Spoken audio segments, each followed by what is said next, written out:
तो ये iPhone 17 Pro Max है और इसका आज लॉन्ग टर्म रिव्यू करने वाले हैं। 5 महीने के ऊपर हो चुका है इस फोन को लॉन्च होके और मोस्ट ऑफ द केसेस ये मेरा प्राइमरी फोन रहा है क्योंकि बीच में हमने कुछ और फोन भी ट्राई करे थे और गेमिंग में जितना सब कुछ टेस्ट हो सकता था सब कुछ कर रखा है, इवन कैमरा तक को भी नहीं छोड़ा और बैटरी के तो क्या ही कहने भाई। और देखो यहाँ पे मैं खुला बोल रहा हूँ कि ये फोन किसी के लिए अपग्रेड और किसी के लिए बहुत बड़ा डाउनग्रेड फील होगा कि इन 5 महीनों के बाद में क्या ये नए iPhone 17 Pro Max पर कितनी अच्छी इंप्रूवमेंट्स हुई है या ये वही ऑर्डिनरी पुराना जो आईफोन आता था वही देखने मिलता है। और क्या आप लोगों को ये iPhone 17 Pro Max अभी या दिवाली के टाइम पे जब ऑफर आएगा तब कुछ खरीदना चाहिए। क्या क्या छोटे छोटे इंप्रूवमेंट्स हुए हैं क्योंकि ज्यादा बड़े काम तो एप्पल कभी करता नहीं है, एक बड़ा काम किया है डिजाइन चेंज करके। लेकिन अगर आप iPhone 14 और इवन 15 जैसे फोन के साथ आ रहे हो तो शायद बात कुछ अलग होगी, लेकिन अगर आप iPhone 16 सीरीज या फिर 15 सीरीज से आते हो तो शायद आपको मेरी बात उतनी पसंद ना आए। सबसे पहला फैक्ट चेक तो ये है कि इस बार के iPhone 17 सीरीज को बहुत ज्यादा प्यार मिला है। क्यों मिला है? एक तो इन्होंने जो डिजाइन है वो थोड़ा सा नया कर दिया है, ऊपर का बार जो कैमरा मॉड्यूल है वो बड़ा हो चुका है, नीचे थोड़ा सा एक अलग फंकी लुक है और जो मेरे पास ये ऑरेंज कलर है ना ये ही सबसे ज्यादा हेटेड कलर है, ऐसा बोला गया है इंटरनेट पे अगर आप पढ़ने जाओगे तो। बहुत लोगों को वो सिल्वर कलर या फिर उसके बाद जो दूसरा कलर पसंद आता है वो ये है नेवी ब्लू, फिर भी कुछ लोगों को पसंद है, ज्यादा लोगों को नहीं पसंद है। ये जो 17 सीरीज है खास करके प्रो एंड प्रो मैक्स वो इतने अच्छे हैं, अगर आप देखोगे प्रो मैक्स ऑलमोस्ट 27% बिका और उसके बाद प्रो जो है इसका छोटा भाई वो अराउंड 25% बिका और दोनों को कंबाइन करोगे तो अराउंड 52% का मतलब शेयर निकल कर आता है कि इतना बिक चुका है। और अगर लास्ट ईयर के जो 16 प्रो सीरीज है, प्रो मैक्स है, उनको कंबाइन करोगे तो 39% निकलता है। सो हाँ, सेल बड़ी है नए डिजाइन को चेंज करके, मेजर जो ऊपर नीचे चेंज हुआ है उस हिसाब से। देखो जब लॉन्च हुआ था तो आप लोगों को भी पता है बहुत सारे ट्वीट्स आए थे कि ऑरेंज कलर का कलर फेड हो गया ऐसा वैसा, और बहुत लोगों को ऑरेंज पसंद भी था, नहीं भी पसंद था। मुझे ऑरेंज बहुत पसंद है और उसके बाद मुझे सिल्वर कलर पसंद है, नेवी जो डीप ब्लू जो भी है वो उतना ज्यादा मुझे फिर भी उतना पसंद नहीं आ रहा। ये फिर भी मेरा टॉप फेवरेट कलर है। आपका टॉप फेवरेट कलर कौन सा था कमेंट में बता देना। ऑल्सो जब बात हुई थी कि इसका कलर निकल रहा है नॉल वगैरह तो आपने अभी देखा होगा मैंने इसे ज्यादातर ऑलमोस्ट मतलब मैं कहूंगा 80% टाइम, मतलब जब से अभी तक का देखोगे तो मैंने इसको बिना कवर के यूज किया है ज्यादातर। मैंने बस हाँ इसी तरीके के कुछ एसेसरीज लगा दिए, वॉलेट वगैरह, ये बहुत अच्छा चीज है। मतलब ऐसे ही एक तरीके से फोन को इजीली हैंड मतलब ऐसे कर सकते हो और इसका रीजन मैक्स सेफ आता है तो मैग्नेटिक सारी चीजें जो कनेक्ट हो जाती है। हाँ ये जो केसेस है इसके अंदर आप कार्ड्स वगैरह भी कैरी कर सकते हो और हाँ ये कोई ये पेड कोलैब ऐसा कुछ भी नहीं है, ये बस मैं यूज कर रहा था जस्ट इसलिए दिखा रहा था। दूसरी चीज अभी मैं आप देखोगे इस फोन पे मेजरली 1-2 बार गिर भी चुका है और उसके बाद में ऐसा गिरा है कि तब है ना इस पे डेंट नहीं है। और मैं आपको एक सच्ची कहानी बताऊंगा, मैं सिंगापुर में था तब मेरे से ये फोन पहली बार गिरा था और तब मैंने फर्स्ट टाइम इस पे कवर लगाया था और कवर लगाते ही 1 घंटे के बाद में मुझसे फोन गिर गया। तो कवर लगा है तो आपके दिमाग में ऐसे थॉट है कि हाँ भाई ठीक है गिरा है कोई बात नहीं, डेंट वेंट कुछ नहीं आया होगा। उल्टा कवर लगने के बाद में यहाँ पर एक अजीब सा डेंट आ गया यार, ऊपर से कलर निकल गया जो मैं आज तक समझ नहीं पाया, मेरा दिमाग प्रोसेस ही नहीं कर पाया कि ऐसा क्यों हुआ। हालांकि वो कोई मार्केट से 300-400 रुपए का कवर खरीदा था मैंने, वही मैंने लगा के यूज किया था। सो हाँ ये थोड़ी सी उल्टी सी कहानी हुई मेरे साथ। और इसके बाद में यहाँ पर थोड़ा सा कलर फेड है जो कि ऑफकोर्स निकल गया है, गिरा था एक बार और फिर से इस तरफ भी गिरा है तो यहाँ से भी थोड़ा सा बैंड हो जाता है। ये एल्यूमिनियम फ्रेम है दैट्स व्हाई। हाँ बट ऐसा नहीं हुआ कि मेरा फोन मतलब टूट गया बैक से, मतलब स्क्रीन टूट गई, ऐसा कुछ नहीं हुआ। मैं ये नहीं कहूंगा कि एकदम स्ट्रांग है तो गिरेगा तो टूटेगा नहीं, भाई टूट भी सकता है, कोई भरोसा नहीं है। मेरे साथ नहीं हुआ, बस मैं वो बता रहा हूँ। इवन मैं अतुल भाई की वीडियो देख रहा था तो उन्होंने गलती से फोन को बैक पॉकेट में रख दिया तो फोन ये बैंड भी हो चुका है। तो सोच समझ के संभाल के यूज करना है। देखो टाइटेनियम थोड़ा सा स्ट्रॉन्ग तो था, मतलब गिरने के बाद बहुत कम इश्यूज आते थे। एल्यूमिनियम में वो थोड़ा सा फ्रेजाइल होता है, मतलब एक तरीके से फ्रेजाइल क्या कह लो, एक मुलायम सा ही कह लो मटेरियल है, जैसे ही गिरता है एक स्क्रैच या डेंट तो पक्का। हालांकि ये एक रीजन भी है कि इसको एल्यूमिनियम फिर से लाना कि ताकि इसकी थर्मल्स को बेटर किया जाए, क्योंकि एल्यूमिनियम पे हीटिंग वगैरह ना अच्छे खासे से ना डेसिपेट हो जाती है हर एरिया में कहीं ना कहीं, बट वो टाइटेनियम में नहीं हो पा रहा था। तो दैट्स व्हाई उन्होंने कहा कि हम वापस एल्यूमिनियम पे जा रहे हैं और यही काम वापस सैमसंग कर रहा है कि बोलता हम वापस एल्यूमिनियम पे जा रहे हैं। देखो ये फोन हैवी तो है, ऐसा कोई हल्का फुल्का मामला नहीं है। अभी मेरे को ना आदत है, मैंने इससे भी जो पुराने इनके 14 प्रो मैक्स इतने बल्कि आते थे वो यूज करे थे, तो मुझे उसके मुकाबले तो फिर भी हल्का लगा। प्रो मैक्स लेने का मेरा सबसे बड़ा रीजन ये था कि मुझे बड़े डिवाइस पसंद है, जैसे कि ये साइज में, और मैं ज्यादातर गेमिंग करता हूँ, और भी पता है आपको BGMI वगैरह, तो मैं जब वो खेलता हूँ तो मुझे बड़ी स्क्रीन चाहिए, मेरा हाथ एकदम कंफर्टेबल ही रहे एकदम उस हिसाब से, तो मैंने प्रो मैक्स देखा था। बट बीच में इतना ज्यादा वजन हो गया था ना, तो मुझे बीच में ऐसा फील हुआ कि मैं प्रो पे स्विच कर डालू क्या, कि ऐसा मेरा थॉट हो गया था बीच में। और सुनने में तो ये भी आया कि जो नए 18 सीरीज आएगी ना, जो प्रो मैक्स होंगे वो और ज्यादा हेवी होने वाले हैं। देखो हम कितनी भी बातें कर ले कि एप्पल ज्यादा इंप्रूवमेंट्स नहीं लाता,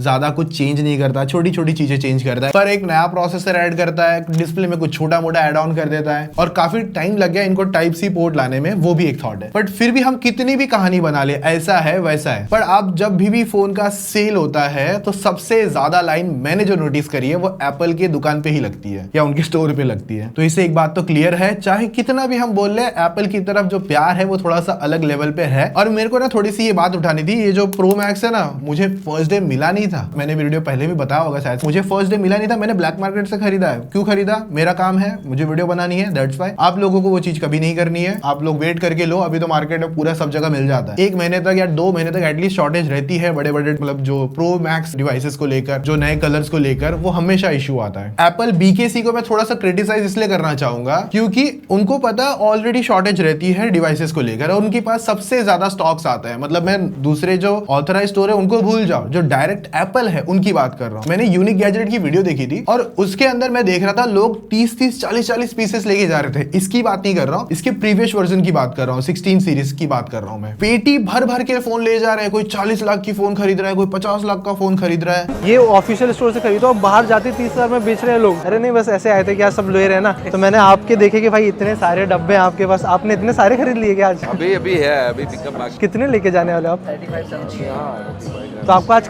खर्चा कितना होगा टोटल? 45 लाख। बैग भर के लेके जा रहे हैं भाई वो। तो अगर आप लोगों को पता है ये फोन बाहर जाके ब्लैक मार्केट होने ही वाला है, मतलब एप्पल को इतना या BKC वालों को इतना तो आइडिया है कि ये इतना सूटकेस भर के फोन ले जा रहा है, इतने झोले भर के फोन ले जा रहा है, तो ये ब्लैक मार्केट होगा। किसी एक पर्सन को या फैमिली को भी दे देगा। 3 से 4 फोन की या 5 फोन की चलो रिक्वायरमेंट होगी, अगर अपने पूरी फैमिली को ही नया फोन देना चाहता होगा, कोई ऐसा बंदा होगा, तो उनको पता है ये बंदा ब्लैक मार्केट करेगा, ऑफ में जाके 20-20 हजार रुपए लगा के बेचेगा, जो मैंने खुद खरीदा है उस हिसाब से 20 या 15, मैं भूल गया, कुछ तो मैंने इतना ही प्राइस दिया था। ब्लू वाले कलर के लिए भी मैंने 12,000 रुपए अराउंड कुछ एक्स्ट्रा दिया था, इसके लिए 15,000 समवेयर कुछ तो था, मैं भूल गया हूं, बट ऐसे कुछ तो अमाउंट था। एप्पल को इस चीज पे काम करना चाहिए, खास करके जो बड़े स्टोर है, जो एप्पल BKC है, अभी बोरीवली भी आएगा तो वहां पर भी खुलने वाला है, और भी जहां पर है। तो भाई अगर आप लोग ही ब्लैक मार्केट को इतना सपोर्ट करोगे तो हम दूसरे लोगों को जाके क्या ही बोले। तो नेक्स्ट ईयर जो 18 सीरीज आएगी, होप सो इतने जो एप्पल के ऑथराइज स्टोर्स है ये इस चीज पे ध्यान दे। और देखो ये जो फोन है ना, मैंने ऐसा नहीं कि सिर्फ इंडिया में यूज करा है, इसको मैंने बहुत ट्रैवल किया लेके, मतलब मैं इसके साथ में सिंगापुर भी गया हूँ, इसके साथ में शेंजन भी गया हूँ, और इसके साथ में मॉरिशस भी गया था, और इसको लेके मैं बैंकॉक भी गया था। तो इन चारों कंट्रीज में भी मैंने इसको लेके ट्रैवल किया। तो वहां पर सबसे बड़ा मेजर पॉइंट क्या आता है, बैटरी को लेकर, जो आपको मैं बैटरी वाले पार्ट में समझाऊंगा। और है ना, एक बहुत बड़ा हमेशा क्वेश्चन होता है कि देखो भाई, अगर मैं इंडिया के बाहर से खरीदूं फोन, जो इंटरनेशनल यूनिट्स होते हैं, तो जैसे कि आप दुबई से खरीद के ला रहे हो, हांगकांग से खरीद के ला रहे हो, या फिर मलेशिया से खरीद के ला रहे हो, ऐसे कहीं से भी ला रहे हो, तो जिसमें से हमारे पास भी एक डिवाइस है, अगर आप वो खरीद के लाते हो तो क्या वो इंडिया में सर्विस होगा? और क्योंकि बिल वगैरह भी वहां का होगा, बॉक्स वगैरह भी, तो देखो एप्पल के अबाउट सेक्शन में ही जाके दिख जाता है कि कितनी वारंटी पेंडिंग है, वो सारी चीजें। आपको बस क्या ध्यान रखना है, तो एप्पल का जो ऑथराइज स्टोर होगा ना, वहां पर अगर आप जाते हो तो आपको डेफिनेटली वारंटी का क्लेम मिल जाता है, आप जाके सर्विस वगैरह करवा सकते हो, जो भी खराब हो रहा है, कुछ इश्यूज आ रहे हैं, वो सारी चीजें आप देख सकते हो, और वो सीरियल नंबर वगैरह कुछ मैच करते हैं, उस हिसाब से फिर वो आपको काम करके दे देंगे। अभी देखो ये जो इन्होंने डिस्प्ले भी है ना, बहुत ज्यादा बेस्ट बना दिया है एप्पल के हिसाब से, और मैंने इसके पहले भी जितने एप्पल सीरीज फोन लॉन्च हुए हैं उनको कभी भी फर्स्ट डे लाके टेबल पे रखा नहीं है। ऐसे हल्का सा ऐसे ही करते हैं ना, स्क्रैच आ जाता था, मतलब अगर आप टेबल पे ऐसे रखोगे तो हल्का सा आपने ऐसे किया ना तो स्क्रैच पक्का है। तो इस बार वो चीज पॉसिबल नहीं हुई, इन्होंने जो ग्लास की क्वालिटी को स्क्रैच थोड़ा सा अच्छा बनाया। ऐसा नहीं कि स्क्रैच नहीं आएगा, स्क्रैच आएगा भाई, बट वो बहुत हार्ड कंडीशन में आएगा। एक स्क्रैच लेवल भी जो है, जो जेरी रिक एवरीथिंग करता है, तो वहां पर भी वो अच्छी तरीके से सर्वाइव हो रहा था। मैंने इसमें फिलहाल फिर भी टेम्पर्ड लगाया, कोई महंगा नहीं है, 200-300 रुपया सस्ता रोड वाला ही है, अभी फिर से टूट गया है मुझसे, तो बस ये हटाता हूँ, लगा देता हूँ। अब बस इसकी वजह से मुझे एक ड्रॉबैक मिलता है, जो इनकी एंटी रिफ्लेक्शन कोटिंग है वो अभी थोड़ी सी गायब हो जाती है, क्योंकि अगर आप गार्ड लगा लेते हो तो वो खत्म हो जाता है। वो सेम चीज सैमसंग में भी है, तो उसके लिए अलग से प्राइवेसी गार्ड आता है, मतलब क्रैच गार्ड आता है, वो खरीदना पड़ेगा। अगर मैं हटा के भी देखूँ ना, मुझे इतना कोई फर्क नहीं पता चलेगा, बस इन्होंने फर्स्ट टाइम डाला है, एक छोटी सी लेयर डाली है, तो उतना कोई बड़ी बात भी नहीं है। अगर वो नहीं भी हो रहा है, मुझे चल जा रहा है एक बार के लिए। तो देखो, सबसे पहले 17 प्रो मैक्स या प्रो लेने का सोचते हो तो किन को अपग्रेड करना चाहिए, इवन 17 सीरीज भी। फ्रेंकली मैं बोलूंगा, अगर आपके पास 16 सीरीज का फोन है, अगर आप 15 सीरीज तक का भी फोन चला रहे हो, तो आपको अपग्रेड नहीं करना है। हालांकि जो 18 आएगा तो उस पर फिर भी एक बार मैं कहूंगा कि हाँ, अपग्रेड कर लेना। अगर आपके पास आईफोन 14 से पुराने कोई भी फोन है, चाहे प्रो मैक्स, चाहे प्रो, चाहे 14, तब आप 17 सीरीज पे अपग्रेड करो, क्योंकि वहां पर एक तो लाइटनिंग पोर्ट्स का आपको छुटकारा मिल जाता है, बैटरी अच्छी मिल जाएगी, प्रोसेसिंग अच्छी मिल जाएगी, थोड़ा सा स्ट्रॉन्ग, थोड़ा सा ड्यूरेबल और ज्यादा बन जाता है। ऑल्सो आपको कैमरा ज्यादा अपग्रेडेड मिलेंगे। बट 15 सीरीज से या 16 सीरीज से अगर आप आते हो 17 पे, तो मैं आपको ज्यादा रिकमेंड नहीं करूँ। हालांकि पैसा है तो कोई बात नहीं, ले लो जो लेना है, चाहे उस पे गोल्ड चिपका डालो। और हाँ, मैं एक बात कहूंगा कि 16 सीरीज, मतलब 16 प्रो मैक्स था मेरे पास लास्ट ईयर का, तो जब मैं 17 प्रो मैक्स पे आया ना, मुझे बहुत बड़ा चेंज फील तो हुआ था भाई। मतलब हाथ में वो फील अलग हुआ, दिखने में जो चीज अलग है वो भी फील हो जाती है। सो हाँ, फील जरूर आता है, मतलब 16 से भी आते हो तो ये, क्योंकि नया ही कुछ देखने मिल रहा है। हालांकि नेक्स्ट ईयर भी ये लोग यही करने वाले हैं, मतलब यही डिजाइन रहेगा, सिर्फ एक नया कलर आएगा, और जो फेस आईडी बड़ा हो रखा है ना, अब वो छोटा हो जाएगा, कॉर्नर में आने वाला है। 99% जो रूमर्स है ना, वो यही है कि एक कॉर्नर में एक नया पंच होल कैमरा जो छोटा होने वाला है। बाकी कैमरा अपर्चर कुछ मस्त नया ऐसा मूवेबल वगैरह लेकर आने वाला है। बाकी छोटे मोटे और मेजर अपग्रेड्स है, तो बहुत सारी बातें मैंने इस वीडियो में करी है, तो चेक कर सकते हो। बाकी एक चीज है भाई, ये टेबल पे आप रखो, कोई वॉबलिंग वगैरह नहीं होती, बहुत माइनर होती है, बट टाइपिंग वगैरह करोगे तो उतना फील नहीं होगा। देखो, डिस्प्ले को ज्यादा लंबा नहीं रखेंगे, एकदम सिंपल मैं बता दूं, डिस्प्ले बहुत बेहतरीन है। आप कंटेंट वगैरह आराम से एंजॉय करोगे, चाहे वो इंस्टाग्राम रील हो गया, चाहे आपका वो नेटफ्लिक्स हो गया, चाहे यूट्यूब हो गया, कहीं भी देखो कंटेंट आपको अच्छा लगता है। इंडोर में और आउटडोर में हार्श ब्राइटनेस पे भी बहुत अच्छी तरीके से चला। मल्टीमीडिया एक्सपीरियंस एकदम मस्त था। मैंने इसमें फ्लाइट्स में बहुत सारी मूवीज देखी है, अभी कौन कौन सी देखी वो भी याद नहीं है, बट मोस्ट ऑफ टाइम मैंने सारा कंटेंट इसी में ही एंजॉय किया है। और जो पीक ब्राइटनेस वगैरह जो भी वो टेक्निकल टर्म है ना, वो सब अच्छे है भाई। मतलब सिर्फ हाँ, एक वो बड़ा सा रहता है कि वो बड़ा सा नॉच टिक्कर तो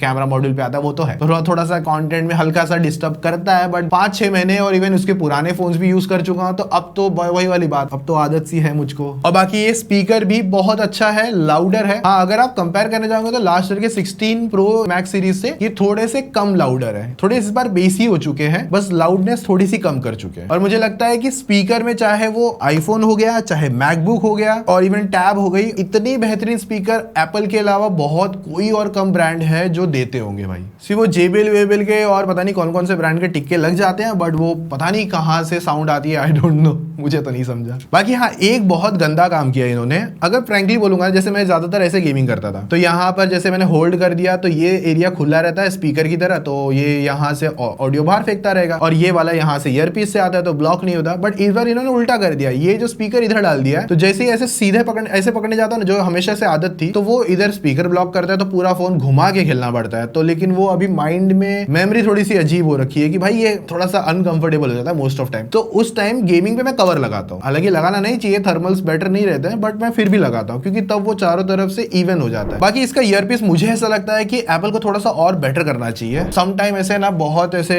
जजमेंट ऐसा ऊपर नीचे हो जाता है ना, तो सुनने में तकलीफ आती है, तो थोड़ा सा और बेटर हो सकता है। माइक अच्छे है, सामने वाले को ऑडियो वगैरह सब परफेक्ट जाता है। बाकी PWM डिमिंग का इस बार चुपके से, मतलब इन्होंने एक सेटिंग दी है, हालांकि इन्होंने हाईलाइट नहीं करी, तो एक सेटिंग दी है जो आप सेटिंग में जाके अप्लाई कर सकते हो, और उसके बाद में लो लाइट में आंखों में स्ट्रेन वगैरह कम आता है। बाकी ऑलवेज ऑन जो डिस्प्ले आता है, जैसे ये है, अभी देखोगे, जैसे कि अगर मैं बंद करूं तो ये हमेशा मेरा डिस्प्ले ऐसा ही रहा है, तो ऐसा नहीं कि इसकी वजह से डिस्प्ले पे बैटरी बहुत बुरी तरीके से उतर गई है, बहुत 1% निट्स पर आ जाता है, तो जो कि बैटरी कंजम्पशन ना के बराबर है। अब जो बैटरी का नंबर एप्पल ने डायरेक्टली बताता तो नहीं है, बट अगर आप GSM अरीना और वेबसाइट्स पे जाते हो तो 4832 mAh की बैटरी है। और अगर आप ई सिम वाला वेरिएंट लेते हो, क्योंकि इंडिया में इसमें फिजिकल सिम लगा सकते हो, बट बाहर के कंट्रीज पे आपको ई सिम वाला वेरिएंट मिलता है, तो वहां पर आपको बैटरी और ज्यादा मिल जाती है, क्योंकि वो स्पेस पे ही इन्होंने फिर बैटरी को भी डाल दिया। पर अगर इसकी ही बात करूंगा मैं, तो डेफिनेटली डेफिनेटली भाई ये बैटरी मतलब थोड़ा सा ना मिक्स एक्सपीरियंस है। मैं आपको थोड़ा सा सिंपल में समझा दूंगा, लेकिन उससे पहले जाने से पहले इसकी जो बैटरी जो चार्जिंग स्पीड है ना भाई वो बहुत अच्छी कर दी है इन्होंने। मतलब चार्जिंग स्पीड को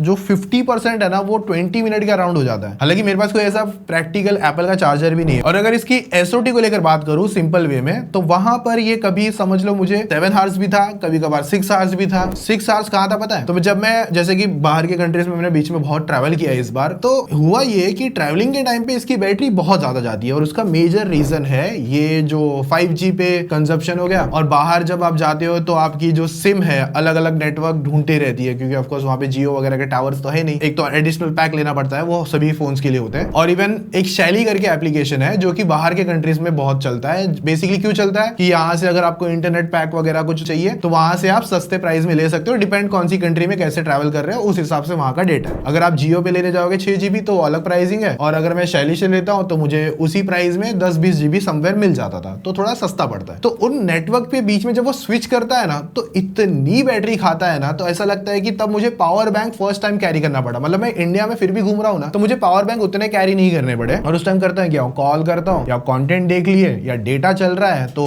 चीजें थोड़ी बहुत ट्रैक करते रहता है, और इंस्टाग्राम स्क्रॉल कर लिया। गेमिंग तो उस टाइम करते नहीं है, तो नॉर्मल चीजें चलती रहती है। तो उस बीच में मुझे वहां पर भी फोन को ज्यादा बार मतलब एक बार तो चार्ज करना ही पड़ा लगा के। तो इतना समझ लो जब आउटडोर ट्रैवल करोगे तो आपको 100% रखने के बाद में शाम को 6 बजे के अराउंड एक बार चार्ज फोन को करना पड़ेगा। और अगर उस टाइम पे फोटोज वगैरह ज्यादा ले रहे हो तब ये ज्यादा और सीन होगा, जो कि मेरे साथ हो रहा था। सो सिंपल वे में समझ लो, अगर आप अपने घर में या घर से ऑफिस जा रहे हो, ऑफिस से वापस घर पे आ रहे हो, अगर गेमिंग नहीं करोगे तो फोन उतना चार्ज करने का झंझट नहीं है, रात को आराम से देखो कोई इशू नहीं। लेकिन जब ट्रैवल करोगे इसको लेकर, फोटोज वीडियोस वगैरह ज्यादा यूज करोगे तो आपको ऑफकोर्स शाम को एक बार चार्जर ढूंढना पड़ेगा या फिर पावर बैंक ढूंढना पड़ेगा। और उसके बीच में अगर आपने कुछ इस तरीके की ऐसे एप्स लगा दी ना, जैसे ये फर्स्ट मैंने लगाई है, जैसे मेरे ये फोन मेरे जेब में रहेगा ना तो स्टेप काउंट करते रहता है, तो वहां पर भी थोड़ी सी बैटरी कंजप्शन ज्यादा होता है। और मैंने ना जब ये फोन स्टार्ट में आया था ना, मैंने इनका बैटरी मेगा ड्रेन टेस्ट करा था, तो उसके अंदर कुछ एंड्रॉइड फोन्स भी थे जो कि यार ऐसे 7000 8000 ऐसे बैटरी एमएच दे रहे थे। तो उस टाइम पे अगर मैं बात करूं विनर को लेकर, तो Vivo X200 FE आया था, और ये आया था सेकंड रैंक पर। अराउंड कुछ 8 आवर्स 46 मिनट चला, और जो 16 Pro Max था वो अराउंड 8 आवर्स 25 मिनट चला। और जो 6500 mAh की बैटरी पर आ रहा था वो X200 FE था। और थर्ड पे एक फोन था जिसमें 6000 mAh बैटरी थी, जबकि मैंने इसमें कहा ना कि अराउंड कितनी 5000 से भी थोड़ी सी कम बैटरी आ रही है, फिर भी यहाँ पर ये अच्छा चल जाता है। मतलब एंड्रॉइड को टक्कर तो देता है भाई, 6500 mAh तक के फोन्स को आराम से टक्कर दे देता है। बाकी देखो, अगर आप इंस्टाग्राम ज्यादा यूज करते हो या रील्स वगैरह ज्यादा बनाते हो या फिर स्टोरीज वगैरह ज्यादा बनाते हो, तो इंस्टाग्राम एप्पल डिवाइसेस के लिए बहुत अच्छा है। अल्ट्रा वाइड लेंस से लेके जूम लेंस वगैरह सब कुछ स्विच कर लेता है, और क्वालिटी भी अच्छी तरीके से मेंटेन करता है। ऐसा नहीं कि क्वालिटी को कंप्रेस कर देता है। ऑनलाइन अच्छा खासा कंटेंट अपलोड होता है। मुझे भी कभी स्टोरी डालनी होती है तो मैं एप्पल ही ढूंढता हूँ कि भाई कहाँ पर लाओ स्टोरी बनाते हैं, चाहे वो iPhone 13 ही क्यों ना हो। बाकी गेमिंग की बात करोगे तो सीयूडी मोबाइल इसके लिए कुछ नहीं है भाई, मक्खन 120 चलाता है। और देखो BGMI की जो हैवी फाइट्स होती है, TDM वगैरह की बात नहीं कर रहा हूँ, छोटी बातचीत है, उसको साइड में करो। मैं जब इसमें इरांगल पे नया इवेंट आया, वो जीनी वाला और वो स्कॉर्पियन वाला, या जितने भी इवेंट आए अभी तक, जितने भी लॉन्च हुए हैं, इस फोन लॉन्च होने के बाद में जब से 120 अनलॉक्ड हुआ है, तो ये फोन 120 अच्छे से हैंडल करता है। एक एग्जांपल बोल रहा हूँ, इवेंट पे एक एरिया में 50 भी उतर जाता है तो ये लोएस्ट अगर FPS ड्रॉप भी करता है ना तो 110 तक करता है। जो 110 से 120 में अगर ऊपर नीचे कोई फ्लक्चुएशन नहीं होती है। ऐसा होता है कि अगर 120 से सीधा ही 90 चले जाएगा या 80 चले जाता है तो बहुत बड़ा फ्लक्चुएशन फील होता है, बट 110 वगैरह कुछ नहीं है, इवन 100 तक भी मैनेजेबल रहता है। तो 110 बहुत अच्छी तरीके से चलाता है बिना किसी लैग के। हालांकि मैं इसमें ज्यादातर 2x एंटी-अलाइजिंग लगा के खेलता हूँ, क्योंकि 4x पे अभी भी ये गर्म होता है। हालांकि इन्होंने वो नई शीट डाल दी है, मतलब वो वेपर चेंबर कूलिंग डाली है, जो कि फर्स्ट टाइम इन्होंने बड़ा सा कुछ इनोवेशन कर दिया था। तो डालने के बाद में भी ऐसा नहीं है कि बहुत 4x एंटी-अलाइजिंग को मैनेज कर लेता है। और हाँ चलो ठीक है, मानते भी है 4x में थोड़ा फोन गर्म भी होता है, 2x में फिर भी मैनेजेबल है, हालांकि गर्म उसमें भी होता है। और जब मैं डिसेबल करके खेल रहा था भाई कुछ पता ही नहीं चलता, बहुत प्यारी मक्खन तरीके से चलता है। और हाँ ऑफकोर्स 2x 4x लगाओगे तो बैटरी ज्यादा जाएगी, तो डिसेबल करके ही खेलना ज्यादा सेंस बनता है। 15 Pro Max भी ठीक है, इवन 16 Pro Max भी ठीक है, बस उसमें थोड़ा सा हीट होता है, बट फिर भी इवेंट फाइट वगैरह के लिए कोई प्रॉब्लम नहीं है। VGM अपने को पूरे दिन में 6 घंटे की लिमिट देता है, और जिसपे अगर आप 120 FPS कंटिन्यूअस गेमिंग करोगे 100% फोन को चार्ज करके, तो मैं वाईफाई की बात कर रहा हूँ, वहां पर ये 5.5 घंटे के आसपास कंटिन्यूअस चलता है, मतलब 100 to 0। पर अगर आप 5G पे सिम पे खेलोगे तब ये नंबर और कम हो जाता है, मेरे हिसाब से अराउंड जहां तक मुझे याद है 4.5 घंटे के आसपास चलता है। सो BGMI गेमिंग अप्रूव डेफिनेटली है और वो जो AAA टाइटल गेम्स आते हैं वो भी खेले भाई इसके अंदर। मैंने एक मिराज आया था वो खेल के देखा था। 17 प्रो मैक्स छोड़ो, प्रो में अच्छा चल रहा है। और अगर आपका डाउट ऐसा है कि इसको कंपेयर कर लो iQOO 15 अल्ट्रा से भी, जो इंडिया में भले नहीं आया, या फिर अगर आप इसे कंपेयर कर लो iQOO 15 से या फिर OnePlus 15 से, तो भाई तीनों फोन टॉप पे रहते हैं गेमिंग पे, मेरा ऐसा मानना है। मतलब iQOO 15 भी अच्छा है और OnePlus 15 भी अच्छा है और 17 प्रो मैक्स तो लेजेंडरी है भाई, वो तो अच्छा है। और इन फोन्स का ऐसा है कि ये लॉन्ग टर्म चल भी जाते हैं। अभी वो दो परफेक्ट फोन आए हैं, जैसे कि अगर बात करूं iQOO 13 को लेकर, लॉन्ग टर्म सिनेरियोज में भाई वो बहुत अच्छा चल रहा है, स्टिल अभी भी अच्छा चल रहा है। हालांकि और लंबा देखते हैं कि एंड्रॉइड कितना ज्यादा अच्छा काम कर रहा है उस हिसाब से। और देखो अगर आप इंटरनेशनल यूनिट खरीदोगे ना तो वहां पर ऊपर की तरफ एक है ना व्हाइट टीका जैसा आएगा, वो ध्यान रखना। अब ये इंडियन यूनिट है, अगर पता करना है तो इस पे नहीं है। और वो जो यूनिट होगा ना उसमें व्हाइट टीका होगा, तो वहां पर बेसिकली वो क्या पता है, मतलब वो एंटीना बैंड है बेसिकली। तो मैं इस पे ना जब एक बीच में मैंने कुछ फोटो एडिट कर रहा था बैंकॉक की मेरे हिसाब से, तो वहां पर लाइटरूम एप्लीकेशन जो पेड वाला है, वो क्रैक तो इसमें नहीं चलते भाई, तो पेड वाला जो मैं चला रहा था, 4-5 फोटोज के बाद में ही मतलब फोन ऐसा गर्म होने लग गया था। और गर्म भी ऐसा है कि वो लाइटरूम क्रैश कर रहा था इसके अंदर। तो वो चीज भी मैंने नोटिस करी है भाई, इसके अंदर वो होता है थोड़ा सा, 4-5 फोटो ही करोगे तो भी। और एक चीज है, ये इन्होंने नेटवर्क कनेक्टिविटी को, चाहे वो वाईफाई हो गया, चाहे वो ब्लूटूथ का इतना कोई इशू नहीं है, और चाहे वो आपकी नेटवर्क कनेक्टिविटी को लेकर इशू हो गया, वो बेटर हुआ है बट बेस्ट नहीं हुआ है। और दूसरी चीज है कि एक बहुत बड़ा इशू लगता है मेरे को, तो कभी कभी चिढ़ आती है। सपोज मैं यहाँ पर इस रूम में हूँ, एक वाईफाई से कनेक्टेड हूँ, फिर थोड़ा सा चल के जाऊंगा दूसरे रूम में, तो वहां पर एक दूसरा वाईफाई रेंज है, इसका रेंज नहीं आता। तो जिस वाईफाई की बेस्ट रेंज है तो वो ऑटोमेटिक स्विच क्यों नहीं कर रहा, वीक वाले को ही पकड़ के बैठा है, भले डेटा ही नहीं देगा, वाईफाई वीक दिखाएगा, बट आपके बाजू में ही एक वाईफाई बेस्ट आता है, उसको कैच नहीं करेगा। तो वो थोड़ा सा ऑड फील लगता है, तो मैनुअली जाके करना पड़ता है। और जब आप मैनुअली भी स्विच करते हो तो भाई बहुत टाइम लेता है स्विच करने में। पहले तो वाईफाई दबाओ, फिर होल्ड होगा, फिर वो स्विच होगा, और उस स्विच के बीच में वाईफाई ज्यादा कट ऑफ हो जाता है, तो वो स्विचिंग टाइम भी बहुत ज्यादा है, वो और थोड़ा फास्ट होना चाहिए। बाकी देखो अगर आप व्हाट्सएप कॉल या फेस आईडी यूज करते हो तो उसमें जो फ्रंट में कैमरा है ना, उसमें एक फीचर है कि अभी बेसिकली वो आपको ट्रैक कर सकता है। थोड़ा सा कैमरा में अगर आप आउट जाते हो तो हल्का सा आपको सेंटर में लाने की कोशिश करेगा, जो एक बहुत अच्छा फीचर है। मतलब अगर आप नॉर्मली ऐसे बात कर रहे हो, ज्यादा भी बाहर ऐसे नहीं जा रहे हो। और मुझे एक अच्छे लगा कि व्हाट्सएप में भी वो इंटीग्रेशन देखने मिला। इवन जब होटल रूम में भी था मैं, तो वहां पर मैंने एक जगह पे इसको ऐसे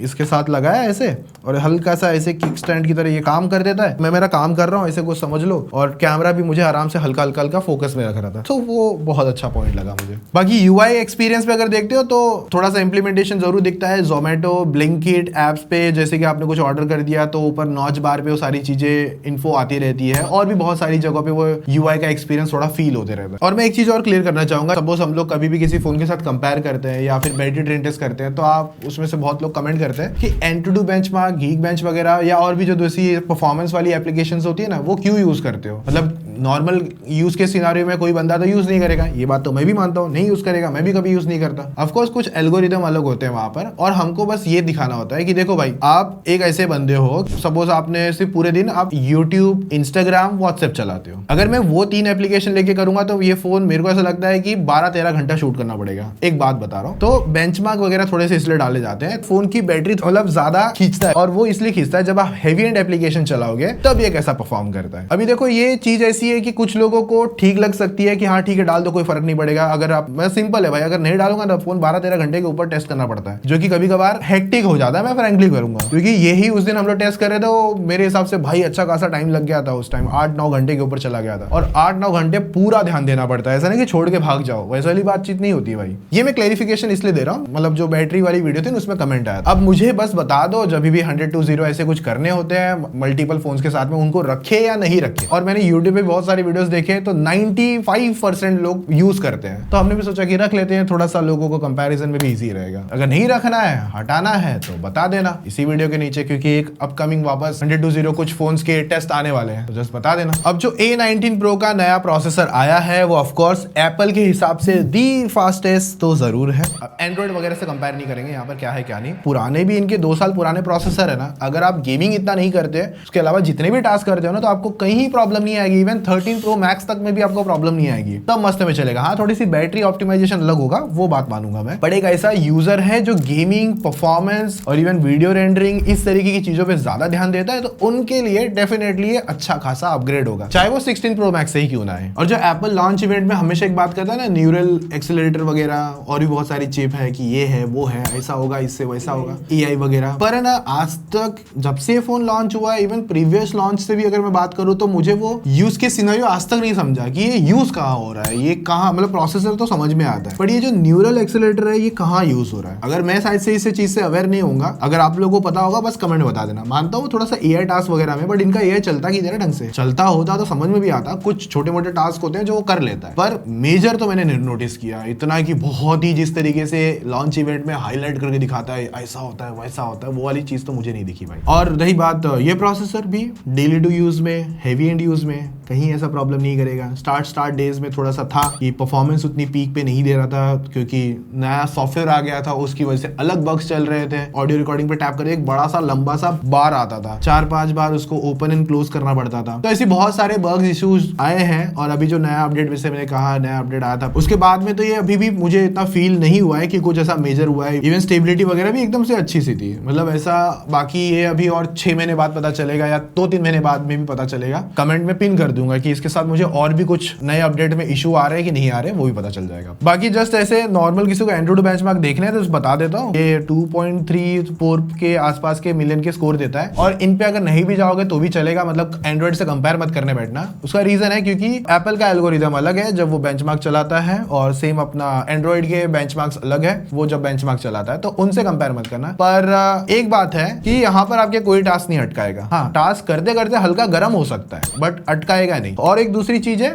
इसके जीपीयू स्कोर एंड्रॉइड से सबसे बेस्ट आते हैं, मतलब जितने मैंने देखे अभी तक। इसके आसपास भी मैंने कोई रेयर कोई डिवाइस होगा, क्योंकि 45,000 का Geekbench 6 पर जीपीयू का स्कोर देता है। और अगर आप एयरपॉड्स रखते हो या आपने खरीद लिया है इसके साथ, तो जैसे मेरा एक्सपीरियंस है एयरपॉड्स के साथ में, तो जब मैं अगर एयरपॉड्स लगाऊं तो कॉल वगैरह तो अच्छे से होती है, और इकोसिस्टम भी बहुत अच्छा है भाई, एप्पल, मैकबुक और एयरपॉड्स के साथ में, तो वो तीनों कंबाइन जब होता है ना, बहुत मक्खन चलता है। इवन अगर मैंने इधर से कोई इमेज कॉपी करनी है तो होल्ड करके कॉपी करूंगा, मैकबुक में पेस्ट करूंगा तो पेस्ट हो जाती है। इकोसिस्टम बहुत तगड़ा है भाई। और एयरपॉड्स की बात ही कर रहा था, अगर आप कंटेंट क्रिएशन वगैरह करते हो ना, तो अभी तो ऐसा फीचर है कि बेसिकली आप एयरपॉड्स 3 को भी एज अ माइक यूज कर सकते हो। यहाँ से आपकी ऑडियो रिकॉर्ड हो जाएगी, आपका कंटेंट बन जाएगा। सोचो अभी देखो UI जो नया iOS 26 आया था, जिस पर धीरे धीरे छोटी छोटी अपडेट आने के बाद में फाइनली एक जो और अपडेट आ गई थी, तो जिसमें UI अभी इंप्रूव्ड हुआ है। बग्स मैंने बता दिए, बहुत सारे बग्स मैंने नोटिस करे थे। और ये जो UI है ना, मैंने नोटिस किया है जो पुराने आईफोन है, जैसे मेरे पास iPhone 11 Pro Max है, उसमें भी अपडेट आ गई थी, तो उसमें वो लैग कर रहा है हल्का हल्का, कहीं कुछ ना कुछ इश्यूज है। बट इसमें अब वो इशू थोड़े से कम है। अब देखो बहुत टाइम लगा कि इन्होंने जो ग्लास डिजाइन बनाया 26 के अंदर, एक नया ही लुक दिया है, जो कि बहुत अच्छा मॉडर्न और प्रीमियम लगता है भाई। मैं उस चीज को सारे पॉइंट्स दूंगा। बट आप ये सोच रहे हो कि 27 जब आ जाएगा तो वो बहुत अच्छा हो जाएगा और बेटर हो जाएगा। और एनिमेशंस वगैरह बहुत प्यारे हैं, ओपनिंग एंड क्लोजिंग भाई क्या ही बताऊं उनके लिए, विजेट्स वगैरह भी बहुत काम के हैं, मतलब है अच्छे यार, UI अच्छा तो है। हालांकि दूसरे एंड्रॉइड यूजर्स जो है, मतलब जो एंड्रॉइड कंपनीज है, वो कॉपी भी कर रही है इन सब चीजों को। सोचो। और एक चीज, ये जो कैप्चर बटन जो बोलते हैं ना, यूजलेस है, पर ये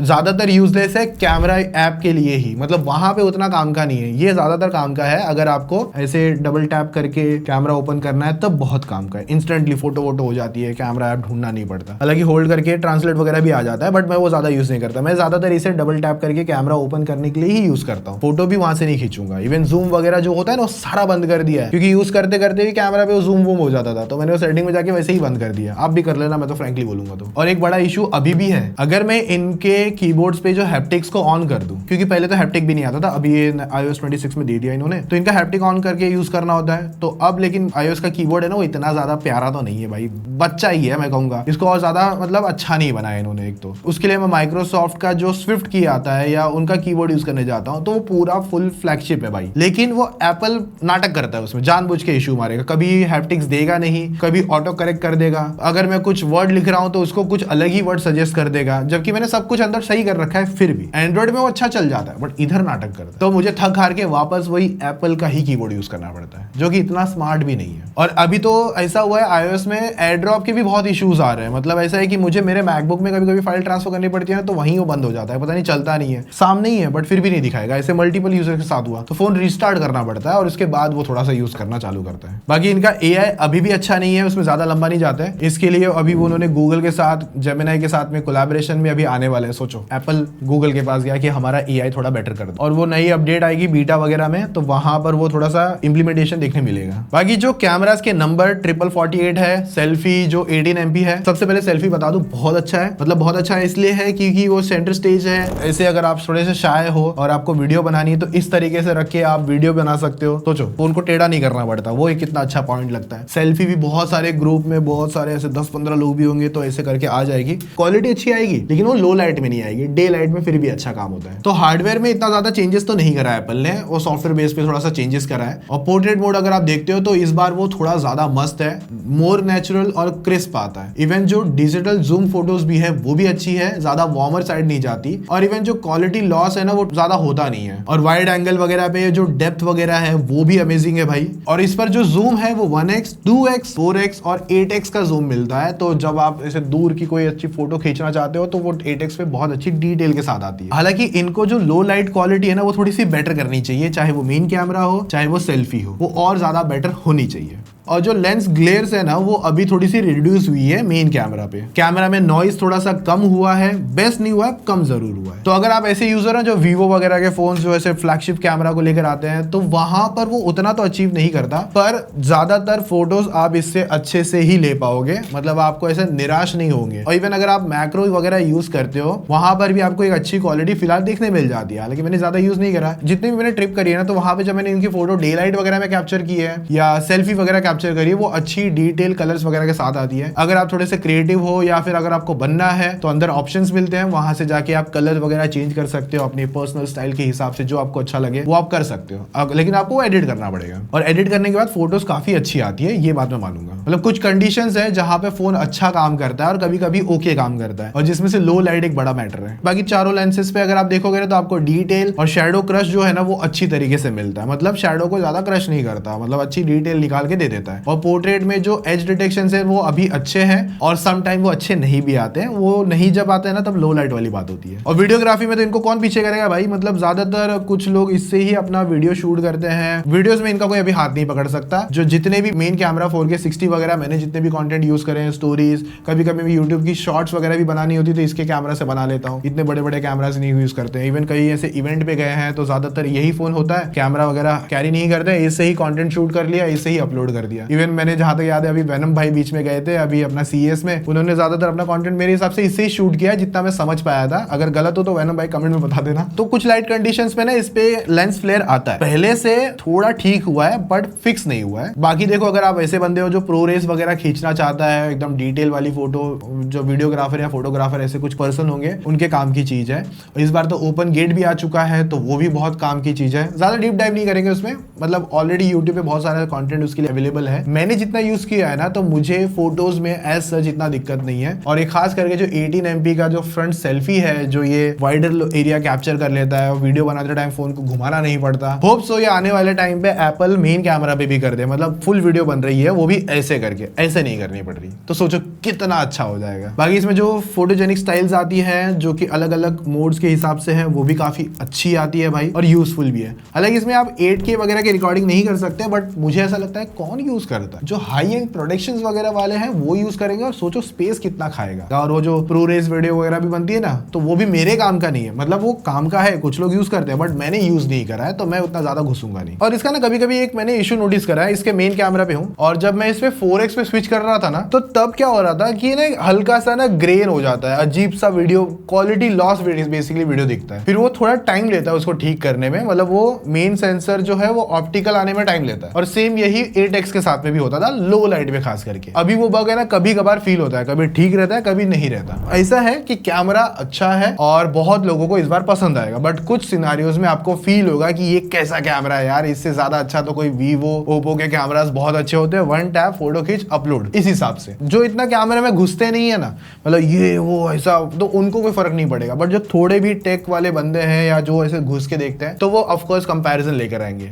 तो सिंपल है, कैमरा अच्छा है, वीडियोग्राफी कोई प्रॉब्लम नहीं है, पर ये और ज्यादा बेटर हो सकता है, जिसको और 2-3 साल लगेगा भाई, मतलब फोटोज में खास करके। बाकी 18 में कुछ कर दे तो फिर भरोसा नहीं। तो ये मेरा लॉन्ग टर्म रिव्यू था और मुझे लगता है कि यहाँ पर अभी एप्पल को इसमें थोड़ा बैटरी को लेकर और काम करना चाहिए और इसकी जो परफॉर्मेंस को और थोड़ा सा इनहांस करना चाहिए। ऑल्सो कैमरा में थोड़े से और अपडेट लाने चाहिए, जिसकी वजह से और थोड़ी डिटेल अच्छी आने लगे। तीसरी और चौथी मेरे हिसाब से लास्ट चीज, सॉफ्टवेयर को और ज्यादा स्टेबल करना है, मतलब और ज्यादा बेटर हो सके। लेकिन ओवरऑल अगर आप कॉम्बो देखते हो, एक अच्छा फोन तो है, और अगर आप मैक और एप्पल वगैरह ऐसे कैरी करते हो तो उनके लिए भी बहुत अच्छा है। और अगर इतना ज्यादा आपको नहीं फर्क पड़ता, बस लेना है तो ले और काम करना चालू, उस हिसाब से बातचीत है। तो ओवरऑल मेरा जो एक्सपीरियंस रहा, मोस्ट ऑफ 80% टाइम में पॉजिटिव ही था। कुछ सिनारियोज में जो नेगेटिव थे मैंने आपके साथ शेयर कर दिए। बाकी ये वीडियो अगर आपको अच्छी लगी तो लाइक कर देना। नेक्स्ट आईफोन 17 प्रो का भी रिव्यू आने वाला है, तो उसके लिए कोई क्वेश्चंस होंगे तो कमेंट कर देना, और 17 पे भी काम चालू हो जाएगा। और कौन से एंड्रॉइड फोन्स भी है उन पे भी काम आएगा, क्योंकि मैंने सोचा इस बार लॉन्ग टर्म रिव्यू लेकर आते हैं एप्पल का। तो 17 प्रो का भी एक रिव्यू, मतलब यूजर है जो ऑलरेडी यूज कर रहा था, मैंने भी स्विच किया था उसके बीच में, 17 भी मैंने ऐसे बीच में स्विच किया था, तो उनका भी लॉन्ग टर्म रिव्यू आने वाला है। तो क्या